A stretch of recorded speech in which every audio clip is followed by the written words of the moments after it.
ഇത് മാസ് മോട്ടോഴ്സിൽ നിന്നാണ് Honda Activa 125 വണ്ടി നമ്മൾ വർക്കിന് കയറ്റിയിട്ടുണ്ട്. മെയിനായിട്ട് നമുക്കതിനകത്ത് ജോബ് കാർഡിൽ പറഞ്ഞേക്കണ വർക്ക് എന്ന് പറഞ്ഞാൽ സീറ്റ് കവർ മാറ്റണം, എഞ്ചിൻ ഓയിൽ ചേഞ്ച് ചെയ്യണം, അതേപോലെ തന്നെ ഫ്രണ്ട് മൺകാർഡ് കുറച്ച് ചളങ്ങിയ കയറിയിട്ടുണ്ട്, അതൊന്ന് റെഡിയാക്കണ കേസ് പറഞ്ഞിട്ടുണ്ട്. ജനറലായിട്ട് സർവീസ് ചെയ്യണം, വാട്ടർ സർവീസ് ചെയ്യണം, അതായത് വണ്ടി കഴുകണം. ഇത്ര കേസാണ് പറഞ്ഞത് കേട്ടോ. അപ്പോൾ നമ്മൾ വണ്ടി ഓടിച്ചു നോക്കി വർക്കിന് കയറ്റി എൻ്റെ ബാക്ക് ബ്രേക്കിൻ്റെ ഭാഗത്ത് ചെക്ക് ചെയ്യാൻ വേണ്ടി അയച്ചിട്ടുണ്ട്.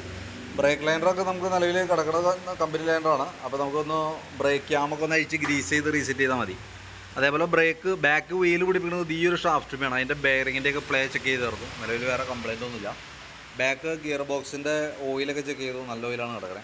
അതേപോലെ തന്നെ ബാക്കിലത്തെ ടയർ നോക്കി, ടയർ ഏറെക്കുറെ അതിൻ്റെ ഒരു ലൈഫിലേക്ക് എത്തിയിട്ടുണ്ട്. ഏകദേശം ഒരു 80% കഴിഞ്ഞിട്ടുണ്ട് കേട്ടോ. കുറച്ചും കൂടി ഓടി കഴിയുമ്പോൾ മാറ്റാം. അതേപോലെ തന്നെ നമ്മൾ എയർ ഫിൽറ്ററൊക്കെ ഒന്ന് ചെക്ക് ചെയ്യാൻ വേണ്ടി അയച്ചിട്ടുണ്ട്. കമ്പനി ഫിൽറ്റർ കിടക്കണേ, ഹോണ്ടയുടെ ഒറിജിനൽ ഫിൽറ്റർ തന്നെയാണ്. കുറച്ച് പൊടിയൊക്കെ ഉണ്ട്, അതൊന്ന് തുടച്ച് ക്ലീൻ ചെയ്ത് നമുക്ക് റീസെറ്റ് ചെയ്യാവുന്നുള്ളൂ. അതേപോലെ നമുക്ക് അതിൻ്റെ ക്ലച്ച് സൈഡ് വരുമ്പോഴത്തേക്കും അതിൻ്റെ ബെൽറ്റിൻ്റെ കണ്ടീഷനൊക്കെ ചെക്ക് ചെയ്യാനും ക്ലച്ച് ഗ്രീസിങ്ങിനൊക്കെ ആയിട്ട് അയച്ചിട്ടുണ്ട്. നിലവിൽ ഓയിൽ ലീക്ക് കാര്യങ്ങളൊന്നുമില്ല. ക്ലച്ചൊക്കെ നല്ല ഫ്രഷ് ആയിട്ട് തന്നെ ഇരിക്കണം കേട്ടോ. കാര്യമായിട്ടുള്ള അഴുക്കോ കാര്യങ്ങളൊന്നുമില്ല അതിൻ്റെ ഉള്ളിൽ.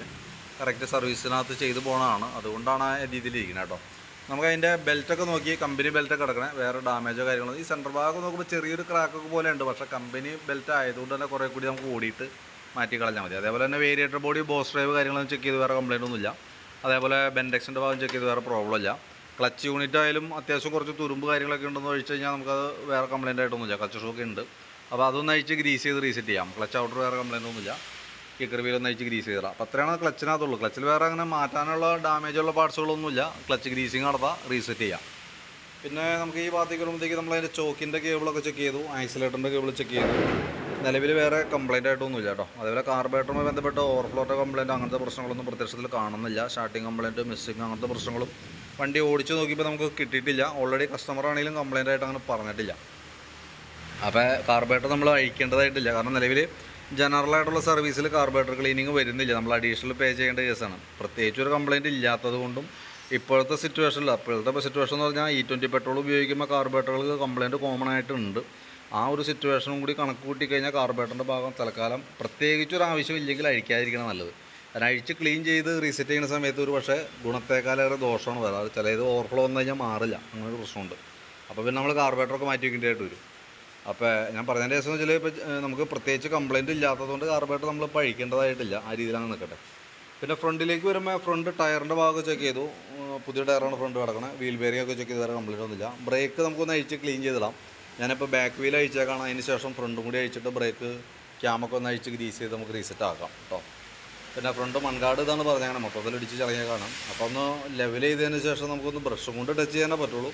ശരിക്കും ഇത് മെറ്റാലിക് പെയിൻറ്റ് സ്പ്രേയിലടിച്ചാലാണ് ഫിനിഷിങ് ആവുള്ളൂ കേട്ടോ. അപ്പോൾ ഇതെന്തായാലും തുരുമ്പ് കയറി തുടങ്ങിയേക്കണത് കൊണ്ട് നമ്മൾ എന്ത് ചെയ്യുന്നത് വെച്ചാൽ ഒന്ന് ലെവൽ ചെയ്തതിന് ശേഷം ഒന്ന് പെയിൻറ്റ് ടച്ച് ചെയ്ത് തരാം.